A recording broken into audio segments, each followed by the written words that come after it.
tudo bom? Sejam muito bem-vindos ao Ponto de Vista em Portugal. Meu nome, Diva Fernandes. Antes de mais nada, se inscreve aqui no canal, vai. Se inscreve aqui.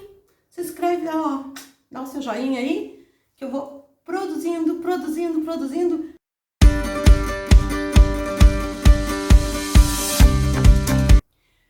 Gente, eu ando assim, num período meio reflexivo, sabe? Bem reflexivo, muito reflexivo. Aí, eu tenho uma mania, assim, né? Que é visitar museu. O pessoal acho que já viu pelos meus vídeos que eu sou de visitar museu. Eu adoro visitar museu. Às vezes, eu não visito os museus que estão próximos, assim, de lugares que eu vou, porque às vezes cobra, sabe? Cobra, cara, aí tu paga por um, paga por outro, paga por outro, quando vê, né? Então, assim, mais ou menos, eu dou uma média, assim, para mim gastar com entradas em museus. Mas, enfim, quando eu posso, eu tô lá dentro. Adoro. Adoro ver quadros, ver pinturas, porque aqui em Portugal tu vê muita obra, muitos quadros que foram pintados em 1500 e alguma coisa, em 1600. Gente, é muito legal, sabe? É muito legal. Eu não filmo muito porque normalmente é proibido filmar, tirar foto, até porque são obras-primas, são obras assim de muitos anos, de séculos, e que realmente se tiver alguma coisa tipo flechas, vai prejudicar. Então, essas coisas normalmente são proibidas. Mas enfim, eu visito bastante. E de um tempo pra cá, eu venho acompanhando algumas coisas assim e fico pensando. Claro que é algo que de certa forma eu já sabia. Mas agora eu tenho uma certeza mais absoluta ainda. O quanto nós, brasileiros, nos foi negada a nossa história, sabe? O quanto nos foi negada a história do Brasil. Porque se a gente parar para pensar, o Brasil ele não tem história. O Brasil não tem história. O Brasil tem narrativas, sabe? Narrativa é uma coisa. É o que acontece até hoje. O cara vai lá e fica falando. Chega um ponto de tanto ele falar, aquilo acaba virando como uma verdade. Mas são narrativas. Então, assim, eu me lembro quando eu aprendi quando que o Brasil foi descoberto, por quem que o Brasil foi descoberto, o que aconteceu no descobrimento do Brasil. E não tem nada a ver com o que aconteceu. Foi tudo narrativa. Aí a gente vê que a independência, tem aquela proclamação da independência que foi narrativa, tem toda aquela história da República, que também foi uma narrativa. Então, é impressionante como o Brasil moderno, ele foi construído em cima de narrativas, sabe?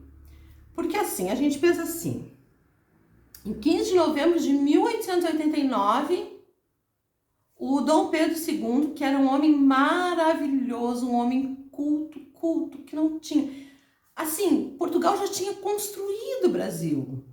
Tinha construído, a gente já tinha frota de navios, já tinha tudo, tá? Embora Dom Pedro II ele tenha nascido no Rio de Janeiro, ele era filho do Dom Pedro I, que era português, então Dom Pedro II nasceu no Brasil, mas na verdade as raízes dele estavam aqui. Então, em 1888, a filha dele assinou a Lei Áurea, que é a Princesa Isabel. Em 1889, às 3 horas da madrugada, botaram Dom Pedro II, a Princesa Isabel e todo mundo monarquia para correr com a roupa do corpo, para sair num barco lá, para ir pro exílio, sabe? E aí eu fico pensando, por que a gente não conhece a história do nosso país? A gente não tem história, a gente só tem narrativa. Narrativa de Tiradentes, narrativa de um monte de coisa que não tem nada a ver. Aí eu vejo que tem alguns professores, alguns especialistas que tentam fazer vídeos, aulas e expor na internet, mas que também tem uma pitada de narrativa ali, sabe? Então, o povo brasileiro, ele acredita em narrativas. Só que, porque quando a gente pensa em colonização, primeiro, quem está em primeiro lugar, que mais colonizou o Brasil, são os negros africanos, né? Porque a própria África, os próprios africanos vendiam os seus compatriotas como escravo. Ok. Então, esses foram que mais colonizaram o Brasil. Depois, em segundo lugar, estão os portugueses. Estão os portugueses, que mais colonizaram o Brasil. Aí depois vêm as outras etnias, que foi uma pitada aqui, uma pitada lá, uma pitada acolá, que também não tem grande relevância em termos de número, enfim. Mas foi isso, sabe? E eu não vejo, assim, essa história sendo contada, sabe? Eu vejo narrativas infundadas. Isso me aborrece bastante, sabe? Porque eu acho que a história existe para ser contada. Então, se a gente for pensar, Portugal, ela esteve à frente do Brasil até 1889. Então, aí a gente vai para 1900, que o brasileiro puro, cru, tem ingerência sobre o Brasil, vem aí o século passado, de 1900 até 2000, e agora esses 21 anos aqui. Então, quer dizer, é cento e poucos anos, né? Então, vejam que isso foi o que aconteceu. Isso foi o que aconteceu. Mas no Brasil nós somos levados a ouvir uma enxurrada de narrativa disso, narrativa daquilo. E por que eu tô falando isso? Porque isso continua até hoje. Até hoje, o Brasil, ele é forjado através de narrativas. Só que agora é narrativa da imprensa. A empresa vai lá e começa com a narrativa, começa com aquela narrativa. E o pessoal deixa isso entrar. Não pode deixar entrar, não pode, gente. Não pode deixar entrar. Aqui em Portugal a gente tem vários canais de TV que eles dão notícia. É claro que o pessoal daqui se queixa muito, acham que sempre tem uma emissora que está pendendo para um lado, outra que está pendendo para o outro, mas é que os portugueses eles não têm noção do que acontece no Brasil. Porque se eles vissem como acontece essa questão de narrativas colocadas no Brasil, nossa, os portugueses iam amar a mídia deles aqui, tá? Porque eu gosto, aqui eu ouço notícia, né? O que está acontecendo, a gente ouve. Claro, eu tô aqui somente há 3 anos. O português, ele tem a sensibilidade, né? Ele conhece o país.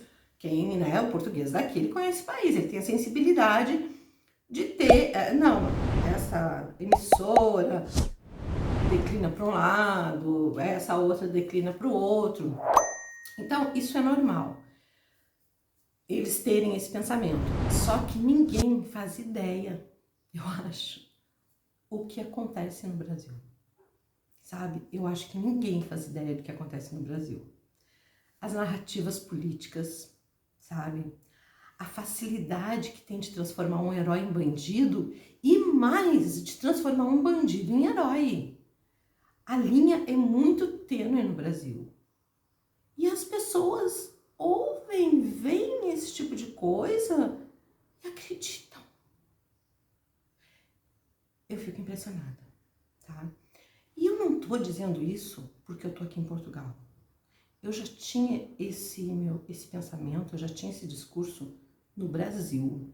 Eu já tinha esse discurso. E eu realmente me estressei demais no Brasil. Me estressei mesmo de ficar com ansiedade, de ficar... Eu me estressei demais no Brasil. Porque a gente tá vendo as coisas erradas acontecer e parece que as pessoas não veem, sabe?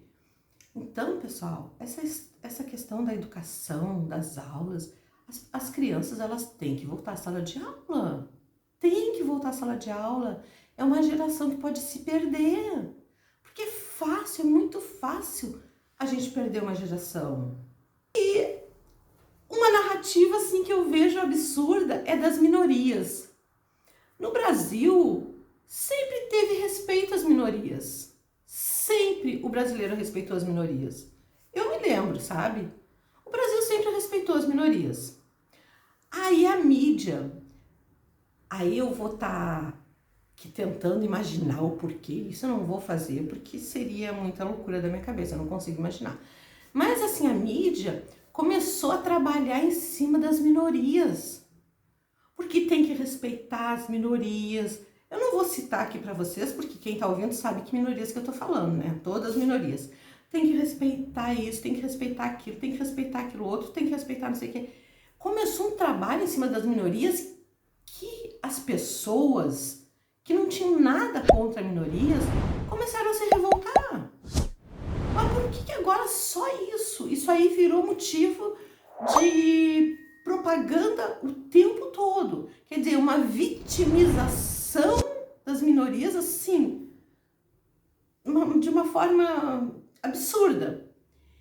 E de um estereótipo que as minorias eram massacradas no país, no Brasil. E isso, quem tem a minha idade sabe que não é verdade.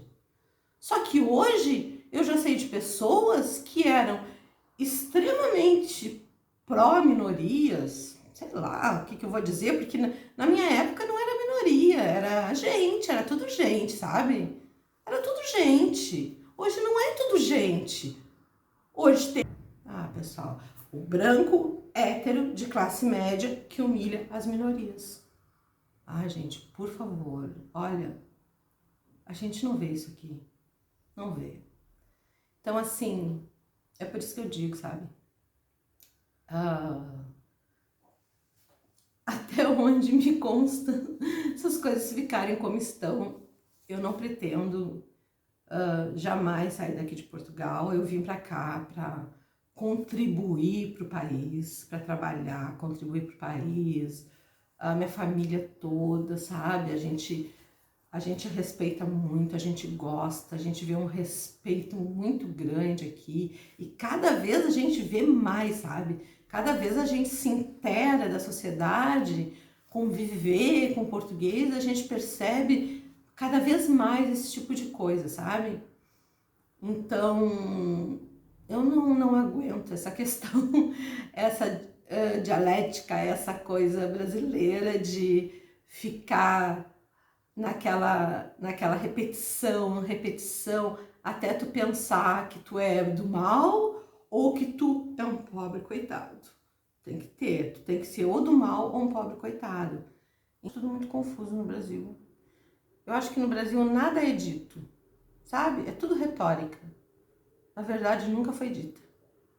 Então a gente não tem passado. E a gente precisa ter passado para ter presente e imaginar o futuro, programar o nosso futuro. Vocês me desculpem se hoje eu tô muito reflexiva, tá? Mas tem dias que a gente tá assim mesmo, sabe? A gente fica assim meio reflexiva, pensando nas coisas. As coisas não parecem que estão no lugar certo, parece que as coisas estão no lugar errado. Então vocês me desculpem por isso aí. Vai passar, vai passar. Amanhã já passou. Tá bom, gente? Então, ó, mil beijos pra vocês Não se esqueçam de se inscrever no canal, tá bom? E tchau! Até a próxima!